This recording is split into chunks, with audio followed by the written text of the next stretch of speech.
Welcome to Gather In, where you'll hear stories of conversion to the Church of Jesus Christ of Latter-day Saints.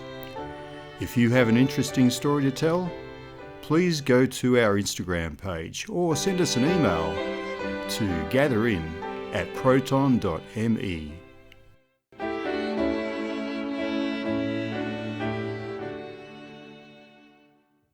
Welcome to the live broadcast this morning with Gather In, and it's really good to have you here. We had a good chat the other day where the Family Bro Evening podcast interviewed me, and we've turned the tables. John's on the opposite side of the microphone, on the opposite side of the camera today, and we've had a little chat prior to coming on, finding out a little bit more about each other. But just before we get going, I will let everyone know that you are from Family Bro Evening, and Family Bro Evening is a podcast that's available almost everywhere you can go in the podcast world. Just search for Family Bro Evening and you'll find them. I have a little bit of what they call holy envy. Have you heard that saying before, John? I have not. What does that mean? Holy envy is when you look at perhaps another religion and you think, wow, that's something good that they do. I'm not interested in leaving my religion, but I like that. I like what they do there, and I wish we did that.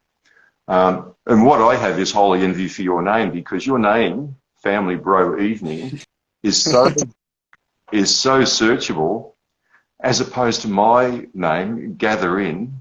Gather In is very, very difficult to find on podcast players. So you have to type in Gather In and my name to find, or Gather In and the name of the person I'm interviewing to find it, or Gather In and the Church of Jesus Christ of Latter-day Saints, which is a lot to type. So Family Bro Evening is just fantastic. How did you come up with that name? Well, I have to credit my co-host Scott with that one. It's a play on words. So for people who aren't LDS, we have every Monday we have Family Home Evening, but we're a couple bros that get together and talk about stuff. So we're Family Bro Evening.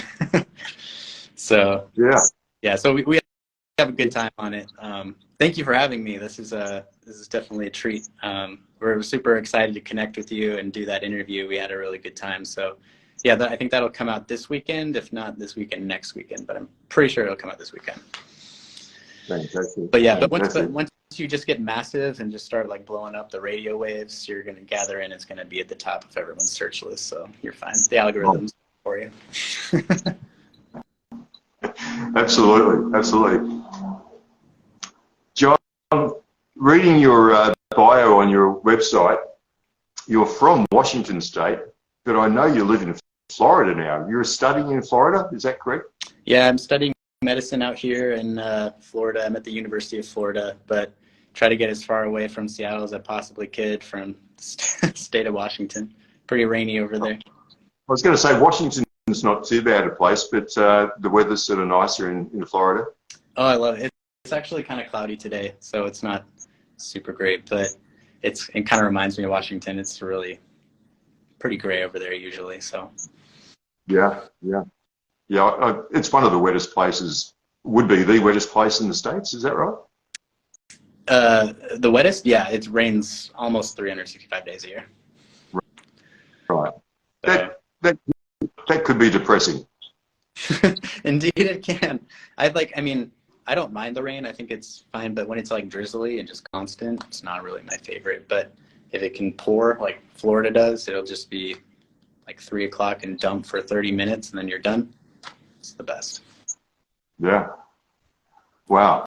So, John, you grew up in Washington State, and your family are all LDS, members of the Church of Jesus Christ of Latter-day Saints. That's such a mouthful. So when did your family become members of the church? Can you tell me anything about your family? Your mum's a long-time member, I understand, or multi-generational, but what about your dad? Yep, my mom and her family are generational members of the church, but my dad has a pretty interesting story. He joined the church when he was in primary, actually. His family were going to several different churches, trying to find one that fit, and just really didn't find one that they really liked. They would attend one for a while and,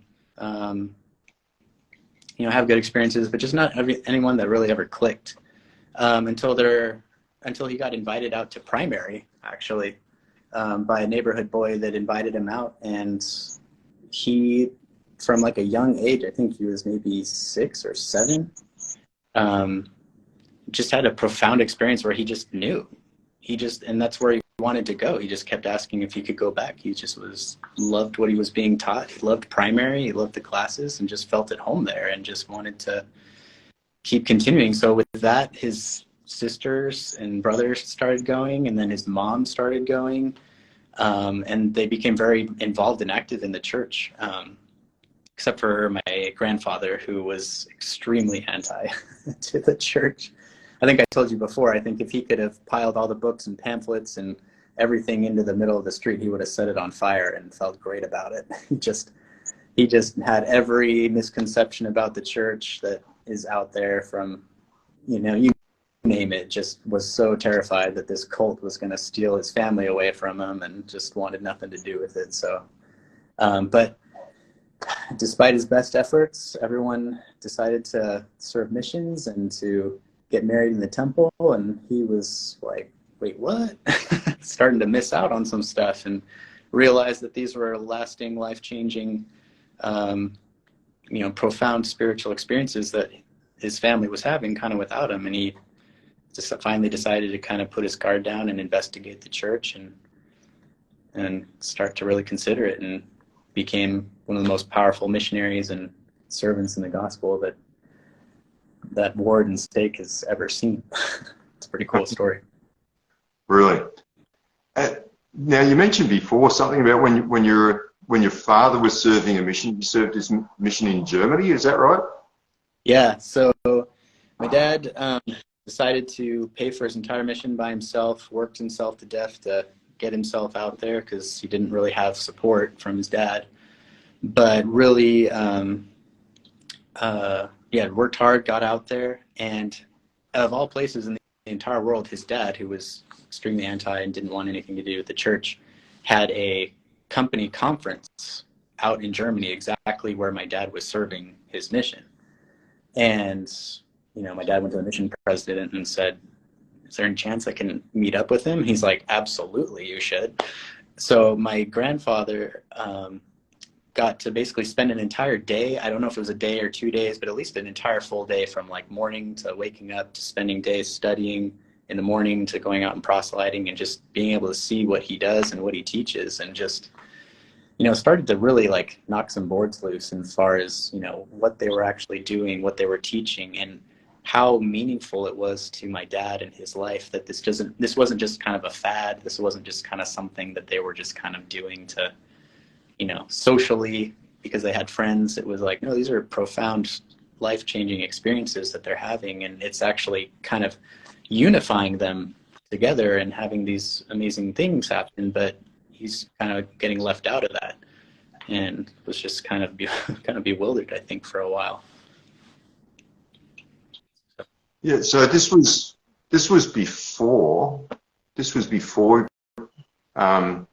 before your grandfather was baptized, that he went out and spent the day with your dad as a missionary. Yeah, this is long before.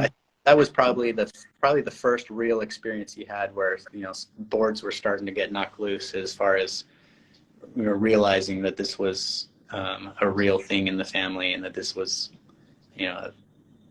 something that's going to stay. Yeah, fantastic. And how long after that, do you know how long after it was that your grandfather became a member of the church? Oh, still several years. Like long. It was a long process.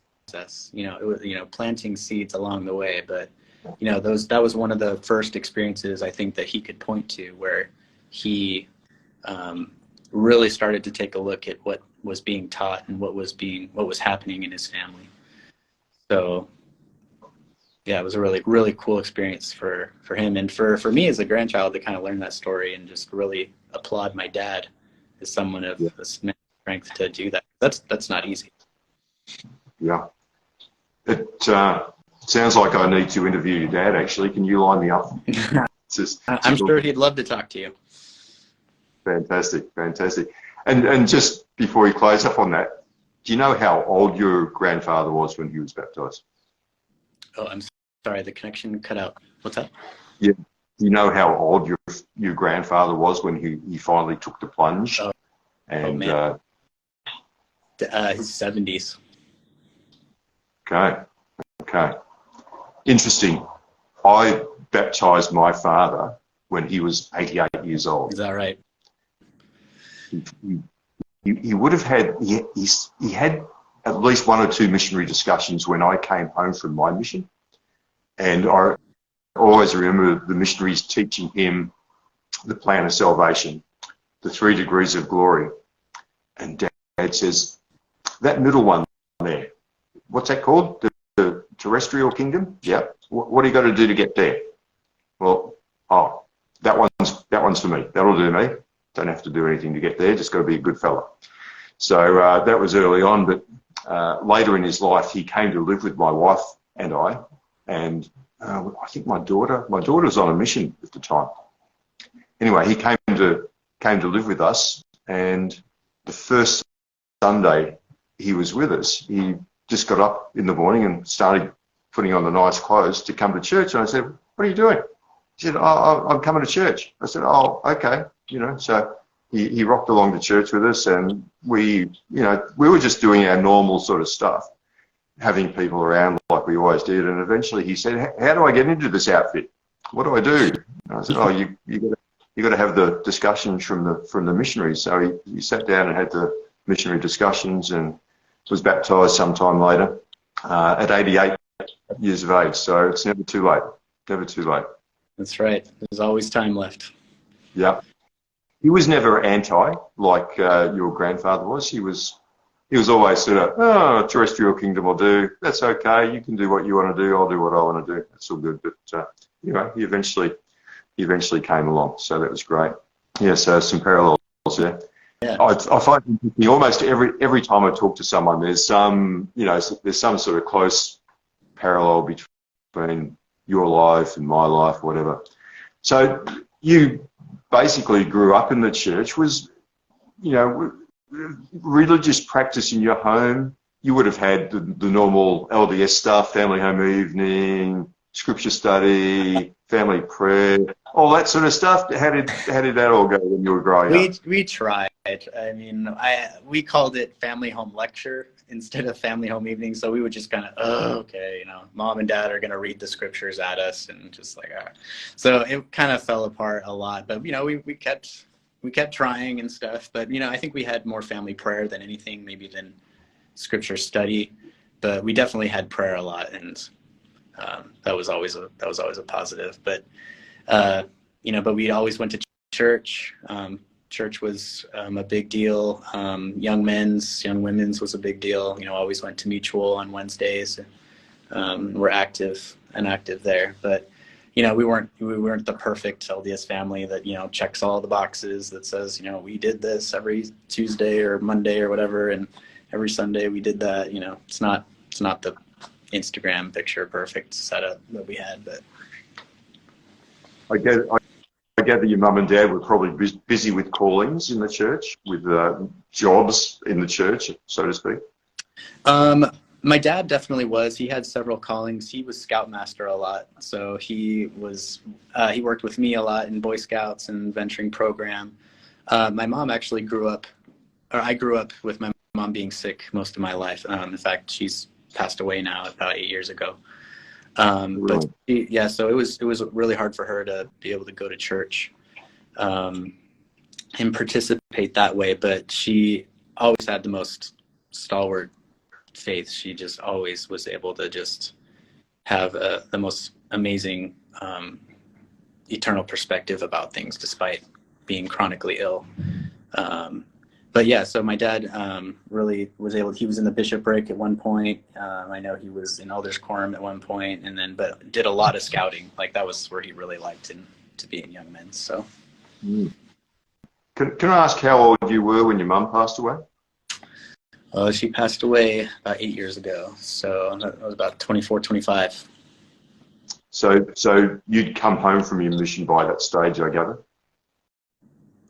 I had, yeah. I was back out at BYU and trying to get through school and navigate dating and all that fun stuff out there, and just kind of got kind of surprised by that. It wasn't expected by any means. I mean, she had been sick for a long time, but it wasn't an expected loss. Yeah. Okay.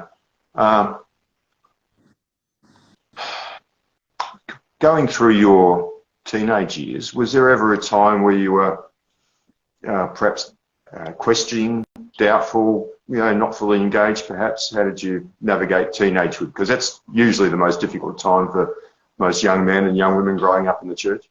Oh yeah, absolutely. In fact, I mean, I think I tried. I think despite my best efforts, I think the Lord just put too many good things in my way for me to really get out of there, because there were points when I was just like, this is kind of too much. Like, this is like kind of, maybe cuckoo, maybe a little bit just like, well, it's my parents are doing it, so I don't want to do it. There was kind of all sorts of that stuff. And there was a while where I checked out, where as much as I could, I think, every kid does that to a little bit of an extent, where they just kind of go through the motions. They just kind of are like, well, I have to go to Mutual. I have to go to church because my parents are making me. But as soon as I'm 18 and I move out of the house, I'm out of here, right? But I had profound experiences that kind of became pillars of a testimony, especially later, where I just wasn't able to deny that. I could never really detach because I'd had experiences that I just couldn't deny.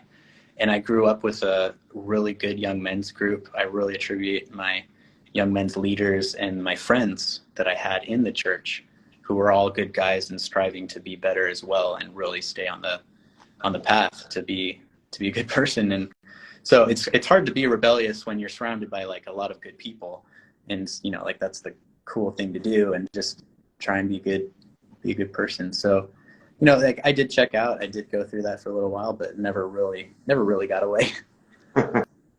So that area that you grew up in Washington State, was that an area where there a concentration of Latter-day Saints, or were you going to school with people from all sorts of religions or walks of life? How was that? Yeah, you know what? That's a good question, because I think a big part of that was because I went to a different school than all of my friends that were in the church. So I went to a private school, maybe like 30 minutes away, where I was the only LDS kid in the entire school. And I stuck out like a sore thumb, and, started being influenced there and having experiences that weren't, the most positive. But then I would go back, to Mutual and hang out with my friends who were LDS and have a completely different experience, and trying to like make those match. And so I'd kind of be rebellious, but then I'd come back and have experiences there where, they're just really positive, good guys with good parents and everything. And so I kind of decided I just wanted to choose and be kind of more like the good guys on the other side. Yeah. Cool. Were there times when you were hanging out with your school friends where you were sorely tempted with a can of beer or a cigarette? I remember somebody straight up offered me drugs one time. And I was just like, it was just so like blatantly like, hey, do you want this? And I was like, kind of like out of a movie, where I was like, it was so obvious, like it wasn't this like secretive thing, right? I was just like, no, absolutely. And I attribute a lot of that to my mom, because early on she taught me kind of ahead of time. She's like, about the word of wisdom. I remember we were driving one time and she said, John, are you going to smoke? And I was like, what? What do you mean? She's like, well, right now, are you going to smoke? I guess not. No, And she said, good. She said, make your decisions ahead of time so that when you're in the moment, you don't have to waffle and make your decision. You already know what it's going to be. And that kind of armored me for situations like that, where I was like, oh. And so there were situations like that where I had already predetermined what my answer answer was going to be to those kind of either ethical or spiritual dilemmas where looking back now, it probably saved me a lot of grief in different paths that I probably shouldn't have gone down, like just trying drugs, right? Yeah. So, yeah, when you've made up your mind you're not going to smoke tobacco, and someone offers you just use some weed, you're going to say, I'm not smoking tobacco, let alone that stuff, man. Yeah, I know. And it's funny because like in medicine that I'm studying now, it's like every single disease that you talk about, like the risk factor is, tobacco, obesity, all these things, but it is like one of the number one risk factors, and alcohol as well. It's alcohol, smoking, and everything else, where it's just, this contributes to this disease, pathology, this, and it's like, well, why are you going to take the risk, or if you do have something, why are you going to make it worse for yourself? Because it's most likely going to either cause this or, perpetuate something that you already have. And so I'm just like, yes. I don't know about in the States, but I'm really glad in Australia that the government have huge taxes on tobacco. So I'm not sure how much it costs exactly to buy a packet of cigarettes these days, but I think it might be like $40 or $50 or something to buy a pack of cigarettes. It's horrendously expensive. Wow. And that money goes towards funding the healthcare system, which I'm really glad about. That's actually pretty smart. I know there are taxes. I haven't checked my cigarette prices in a while, but I know they're pretty up there. Yeah. So tell me, you went through this, your teenage phase, which everyone does. What I notice here, I'm serving a mission in the Australia Brisbane mission at the moment. We're in a northern city in northern Australia called Cairns. There's a transition phase that people go through, and we've worked with the youth coming into young adults. So the 17-year-olds turning 18, we're trying to get them to, transition from going to seminary, early morning seminary, 4 or 5 mornings a week, to transition just to going to institute class one night a week, from going from youth Sunday school classes to coming to young adult Sunday school classes, and eventually hoping to get them to go on missions, of course. How did you navigate that period of time in your life? To get me to go on a mission, and yeah, it was a process. I grew up in the church, but it didn't mean I actually believed it. I was surrounded and taught really good things, but I didn't really have like a personal connection to it. I would go to church and I would, sit in sacrament meeting and listen to people give their testimonies, and people would just bawl over the pulpit, just cry their eyes out about this guy who lived 2,000 years ago and, taught good things. But I was just like, but why are they, bawling? It just didn't really click, and it really wasn't until that I really started to investigate that more. My friends started to go on missions and go off, but I was like, well, I'm not going to go if I don't actually know this. I'm not going to go out and spend 2 years and convince people of something that I don't actually 100% believe. I think that would have been disingenuous, and it just wouldn't have set right, and would have just been a waste of time, because maybe I didn't know. Maybe I was going to find out that this wasn't the right thing. And so I needed to investigate that further. And so, I definitely had experiences that leaned me towards investigating its truth. But it wasn't until I started reading a couple of books, which was called The Continuous Atonement by Brad Wilcox and Believing Christ by, what was his name? Stephen E. Robinson. Yeah. And it's, they kind of knocked my socks off, because I finally made that connection, that personal connection of why I personally needed a savior. It made sense that the whole world needed one, and, maybe it was as a group project that, everyone needed to go through these steps. But why did John Ehlen need a personal savior? Like, what was that about? And when I finally made that real personal connection with Christ as someone who was personally interested in me, in my salvation, in my progress, that I was so excited to share that with people, because then I could turn around and say, you as an individual are known to the most powerful being in the universe, and he cares about you just like he cares about me. And if he cares about me, then he definitely cares about you, because I'm not Peter Priested by any means whatsoever. And and it was so true, because the transition was, for me, as soon as I started learning about Christ and who he was, so that my desire to share the gospel increased. And when I read and preached my gospel later, I think when I got to the MTC, I think it's even chapter 1, but it says, as you learn about the Savior and who he is, your desire to share the gospel will increase. And I was like, yes, absolutely, 100%, because I know how much it means. So that was kind of a big, profound experience for me. Okay. Did you have any strong sort of spiritual experiences as you were growing up through your teenage years as well that you could share with us?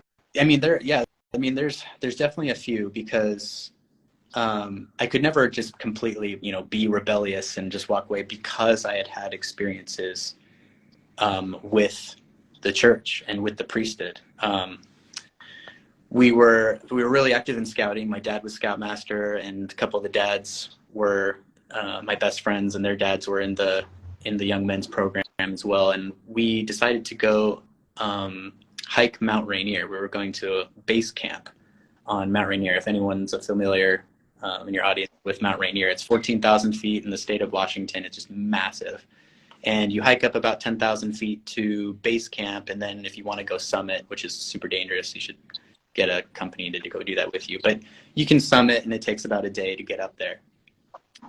Me and the scouts got up about halfway before we got into what they call whiteout conditions, where you're in the clouds. You're so high, you're in the clouds, but there's a storm going on. So it's about 30, 40 mile an hour winds just blowing you, like you're like leaning over, trying to make your way up this glacier. And it's just, you can't even see 15, 20 feet in front of you. So we finally made the call to somehow miraculously hold on to your tent and stake it down in 30, 40 mile an hour winds and blowing snow. And, we were like praying that we didn't die, right? And, just trying to make it through the night. So we prayed or whatever and tried to make it through. And we woke up in the morning, and this just never happens, but it was the most crystal clear morning that I've ever seen in the state of Washington. Cause it's kind of like this, kind of gray, overcast, all the time, kind of drizzly, but you could see, we were so high up, you could see down into Mount St. Helens, Mount Adams, down into the state of Oregon, just for miles, and there wasn't a cloud in the sky. So us being, 16 or 17, 18-year-olds, we decided to shed all of our clothes, because now's the perfect time to tan, because the ladies are going to want to tan from Washington, because that's the smart thing to do. And wasn't wearing a drop sunscreen, me and my buddies.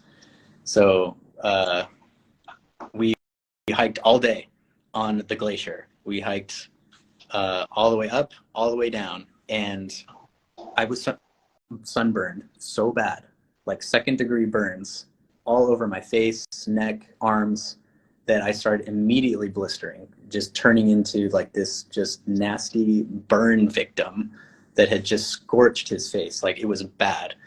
I mean, over like a couple of days, I started getting worse, like very bad off, until my mom, who's actually a trained nurse, she worked in labor and delivery for a long time, and my dad is a dentist, and so they have medical training, and they're like, all right, he needs to go into the ER. He's like decompensating. He's not doing well. They take me into the ER, and they take a look at me, and they're like, you need to take him to Harborview. Harborview Hospital is the regional burn unit for the state of Washington, Idaho, and Oregon, I think. This is where you fly people to, because they have all of the resources too. Like, I fried myself. I just was like so bad off. So they had to literally scrub my face, put Silvadene all over it, and try and keep it from getting infected. And then they wrapped my face like a mummy. I had like little slits for eyes where I was just walking around just stiff as a board. I couldn't show any emotion or talk or anything. And I was just so sick. And I remember at this time we were on family vacation. So we were far away from where we needed to go. And so we didn't end up driving, but my dad decided to give me a priesthood blessing. And when he gave me that priesthood blessing, if I wasn't the actual patient, the person who was actually burned, like I probably wouldn't have believed it, maybe even myself, because I was so burned, so bad. But I was texting my friends, I was sending them pictures of my face, I was telling them how bad I was and swollen and just, because I was going into shock. I was like, electrolyte imbalance. By the time I showed up, so within just a few days, by the time I got back, I had completely recovered, cured. Like, you couldn't even tell.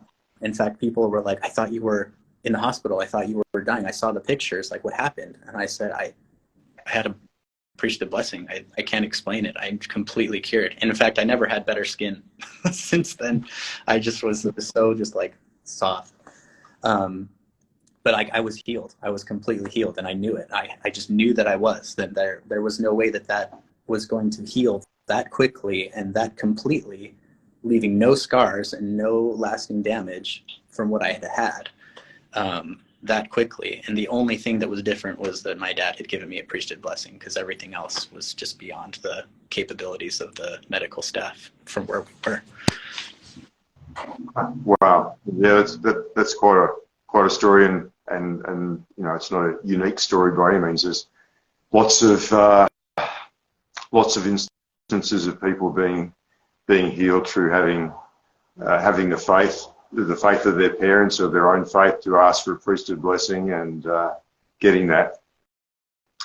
You served a mission in El Paso in Texas, I understand. That's right. Best mission in the world. No, because might disagree, the Australian Brisbane mission is the best mission in the world right now, I think. I'm sure that's okay.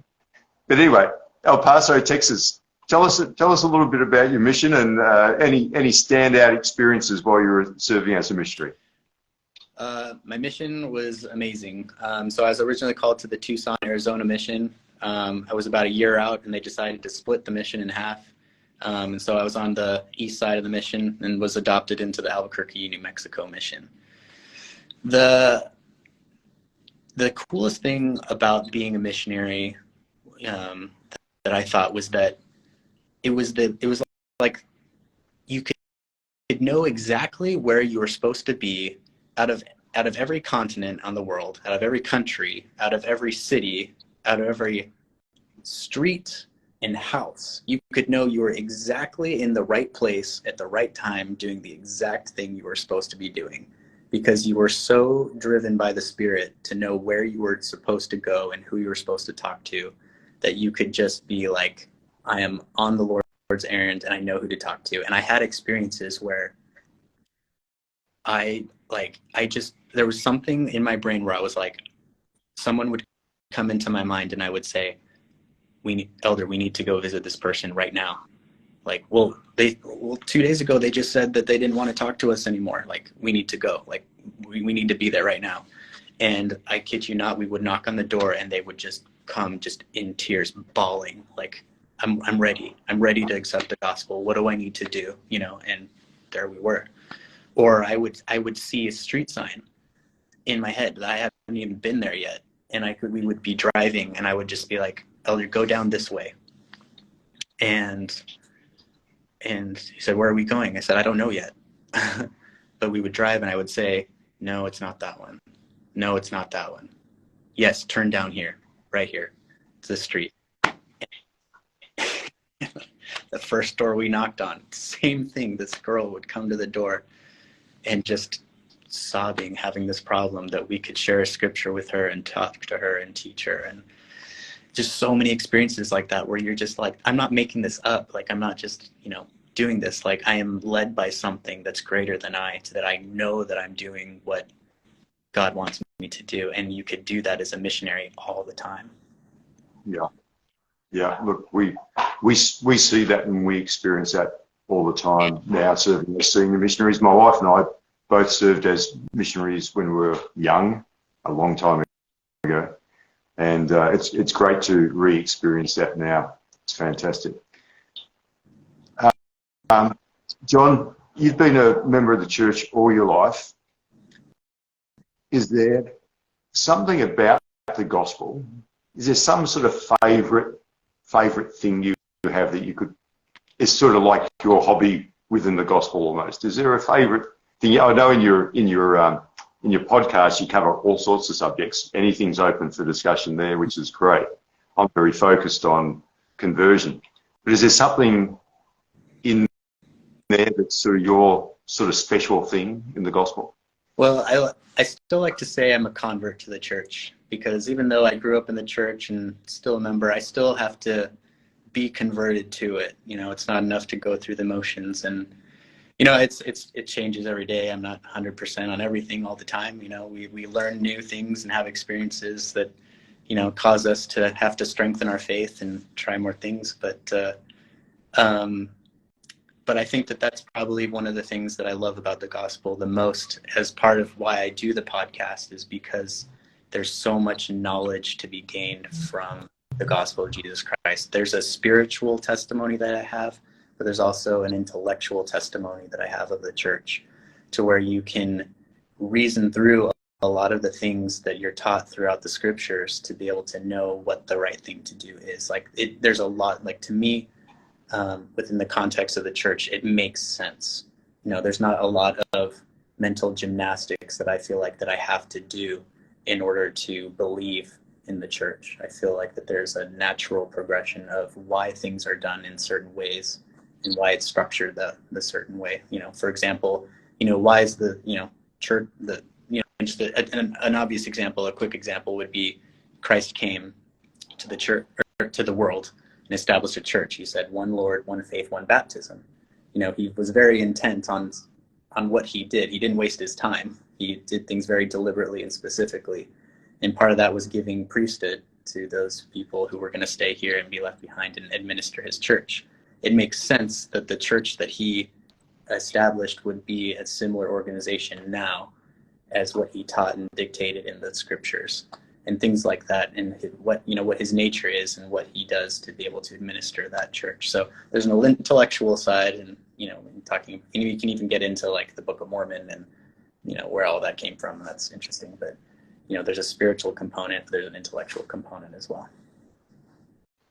What sort of advice would you have for people growing up in the church and perhaps going through that questioning phase? What would you advise them to do?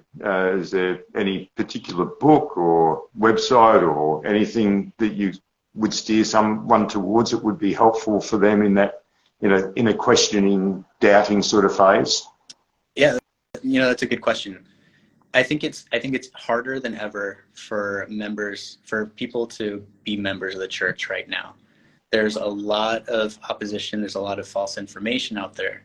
And there's a lot of things that get thrown at the youth that is sometimes, what I'm thinking of is when we did the CES letter, there were a lot of claims that were made that at first glance are kind of scary. Oh no, I wasn't taught that. I didn't know that, But yeah. My advice would be to lean into those questions instead of being afraid of them, because a lot of people aren't willing to do the work to find those answers now. It's hard, but you have to dig, but they're there, and you will find them to be able to arm yourself against some of that false information, because some of it is just straight up lies. It's just not even true. It's just blatant lies, but it sounds good and it sounds scary, and you're like, well, how do I deal with this? But you can and you will. But I would say lean into those and gain knowledge so that you can arm yourself with faith, but also be able to share it with others, because I don't think it's good to shy away from things that people are talking about that are current events in the church, whether that's about policy changes or about church history. Find out about why it happened that way so that you can speak to it, rather than, oh, that's terrible, why would that happen? And I just take that for what it is and just run with it, because it just becomes necrotic if you don't do anything with it. So what I've learned is to take those things head on and do an exercise and find out. Yeah, look, that's great advice. Leaning into those questions and really investigating those claims that people make, which, as you point out, are often just straight out lies. A couple of days ago, I entered the world of TikTok, which was, excuse me, an interesting thing to do.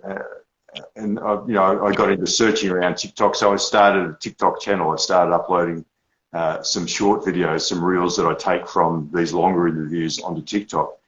And there's some people on there that are just terrible with what they're saying about us, and things that just are not true. They just aren't true. But they mix it with a little bit of truth, and they'll change one word, and changing one word can, of what we do believe, they change one little word, or what we do, they'll change one word, and it completely changes the outlook on something to become something that is just not true. And so, part of my reason for doing this is to get more truth out there, because truth will win out in the end. Yeah. And but that's why it's so good, because people have those misconceptions and they just get passed along and taken for truth if they don't have anything else to, compare it to. So if you just don't say, well, I don't know about that, then what's going to stand is their misconception. So you've got to be constantly reading and studying and doing things that's going to be a sufficient answer to either their doubt or their question. So yeah, absolutely. So look, I think what you and Scott are doing on Family Bro Evening, I nearly called it Family Bro Evening, is just fantastic. And there's so many good LDS podcasts out there. There's some really good things out there, and there's a lot of good information out there. And if you want to dig and find the answers to your questions, you'll find those answers, won't you? That's fantastic. So lean into those questions. That's good advice. Look, before we wrap up, John, we've got our day to get on with, and you've got your evening to get on with. I'd like you to bear your testimony for us, just like you would in a sacrament meeting on a fast Sunday, and then we'll sort of say goodbye and catch up next time. I have to warn you, I'm that guy that gets up and talks about deep doctrine. Is there like that one guy in every ward that talks about like Kolob or something?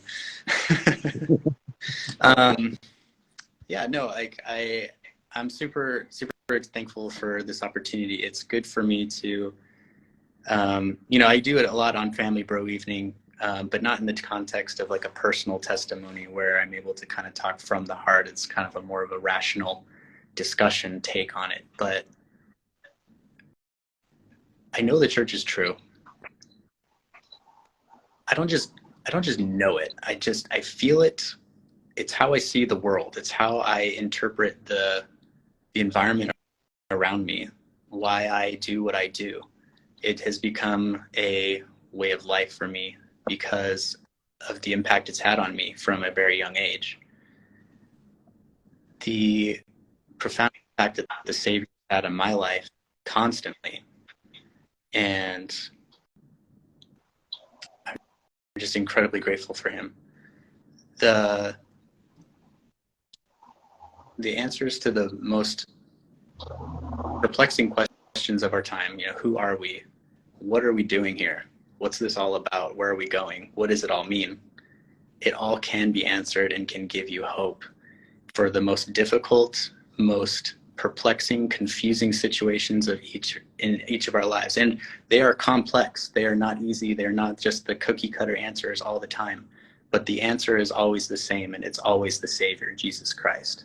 Whether that's financial struggle, whether that's war, famine, or relationship problems, it's all the same answer, Jesus Christ. And he's the person who knows what the answers are because he loves us and he cares about us and wants to have a personal relationship with us. And I know that he loves us. I know that he's done everything for us to give us every opportunity to be able to be successful here on earth as well as in the next life so that we can be together with those who we love. And it's just been the most wonderful ride for me to be able to get to know him throughout my life in different circumstances. So I'm grateful for the Church of Jesus Christ of Latter-day Saints that has afforded me that blessing. And I know that anyone who embraces it and leans into the questions and leans into their faith will find the same joy and happiness that I've had. Fantastic. Thanks so much for that, John.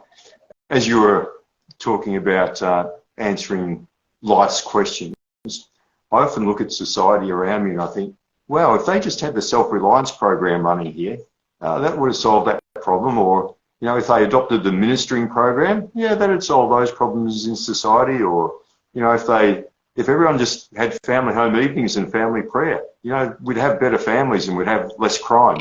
You know, there's so many problems in society that could be solved through adopting the programs of the church and the practices that we, you know, have as members of the church to just live our lives and have good families. You know, family problems are at the root of so many problems in society. So, yeah, I was just thinking about that as you were talking. Yeah. So, thanks very much for taking the time to join me today. It's been a pleasure to have you on here. I'm looking forward to interviewing Scott as well and find out his story. Yeah, thank you for having me. Yeah, Scott will be a great interview. Let's move on with the rest of our days. We'll catch you on soon. All the best. Oops, I think I lost you. You still there? Yep, still here. Oh, you cut out for a couple seconds. Sure. No, I'm still here. I was just saying we'll move on with the rest of our days. It's been great spending the time with you. Oh, good. All right. Thank you again so much for having me. I really appreciate it, Elder. No worries, John. Thank you. Bye for now. Bye now. If you have an interesting story to tell, please contact us via our Instagram page or send an email to gatherin@proton.me.